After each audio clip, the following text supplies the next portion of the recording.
हे अर्जुन, तू न शोक करने योग्य मनुष्यों के लिए शोक करता है और पंडितों की तरह मुझसे बातें करता है, परंतु जिनके प्राण चले गए हैं उनके लिए और जिनके प्राण नहीं गए हैं उनके लिए भी पंडित जन शोक नहीं करते।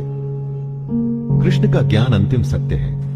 वह अर्जुन से कहते हैं कि तुम पंडितों की तरह बातें भी नहीं कर रहे और ना तुम ज्ञानियों की तरह बातें कर रहे हो। जो पंडित और जो ज्ञानी होते हैं वो किसी के जीवित रहने पर या जीवित न रहने पर भी शोक नहीं करते, अर्थात इस दुनिया में किसी भी बात का शोक नहीं करना चाहिए।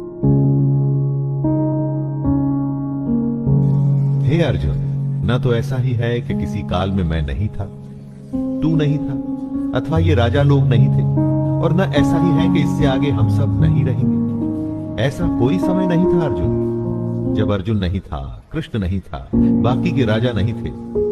हम आते हैं और जाते हैं, फिर से आते हैं, समय का खेल चलता रहता है। अब ये बात अर्जुन या हमारे जैसे दुनियादारी में फंसे लोगों के लिए समझना या समझाना बहुत मुश्किल है दोस्तों।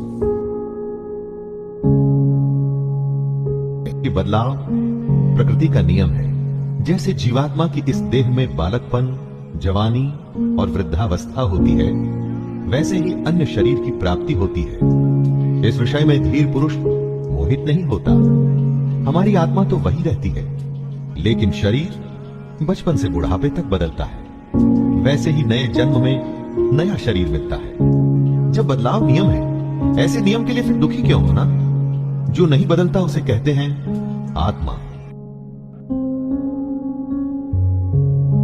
हे कुंती पुत्र, सर्दी, गर्मी और सुख दुख को देने वाले इंद्रिय और विषयों के संयोग तो उत्पत्ति, विनाशशील और अनित्य है। इसलिए हे भारत, उनको तू सहन कर। जिन्हें हमारी इंद्रियां महसूस करती हैं, वो सर्दी, गर्मी या सुख दुख आते जाते रहते हैं, हमेशा नहीं रहते। हमारे सेंसेस और उनके विषयों से जुड़ करके हमें भूख, नींद, सुख, दुख, सुकून, बेचैनी जैसे फीलिंग्स आती हैं, लेकिन ये सब हमारे शरीर से जुड़ी बातें हैं।